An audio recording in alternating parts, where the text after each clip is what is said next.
আবাহনীর বিপক্ষে শিরোপা নির্ধারণী ম্যাচে খেলা হবে না মোহামেডান অধিনায়ক তাওহিদ হৃদয়ের। গাজী গ্রুপের বিপক্ষে শেষ ম্যাচে আউট নিয়ে অসন্তোষ প্রকাশ করায় আরও একটি ডিমেরিট পয়েন্ট যোগ হয়েছে তার নামের পাশে।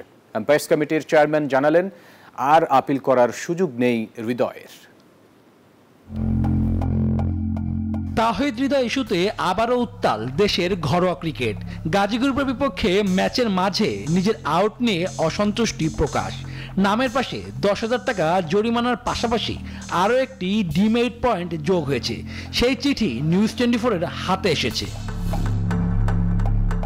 সব মিলিয়ে হৃদয়ের নামের পাশে 8 ডিমেরিট পয়েন্ট। নিয়ম অনুযায়ী খেলতে পারবেন না 4 ম্যাচ। তবে সেই ম্যাচ শেষে ম্যাচ রেফারির হেয়ারিংয়ে যোগ না দেওয়ায় আর সুযোগ থাকছে না আপিলের।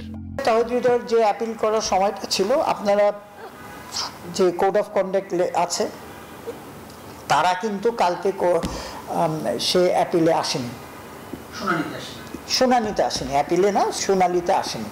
দেখেন, এত প্রবলেম আমাদের হয়েছে বিকজ আমরা কোড অফ কন্ডাক্টটা ব্রেক করেছিলাম। যদি বিসিবির সভাপতির সাথে ক্রিকেটারদের মিটিংয়ে উত্তপ্ত বাক্য বিনিময়ে জড়ান তামিম ইকবাল।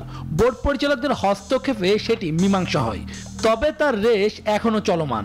এবার শরীফুদ্দৌলা ইবনে সৈকতের পাশে থাকতে মানববন্ধন করতে চায় আম্পায়ার্স কমিটির এক অংশ। তবে তার আগে কমিটির চেয়ারম্যানের সাথে বসবেন তারা।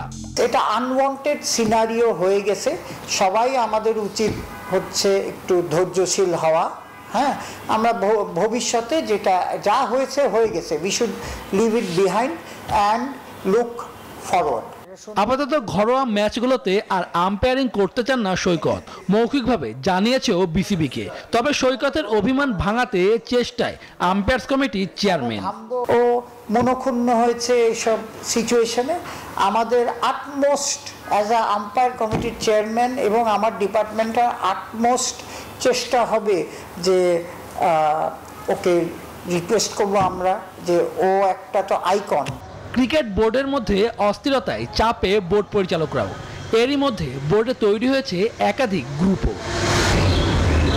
শুভদেবনাথ, নিউজ 24,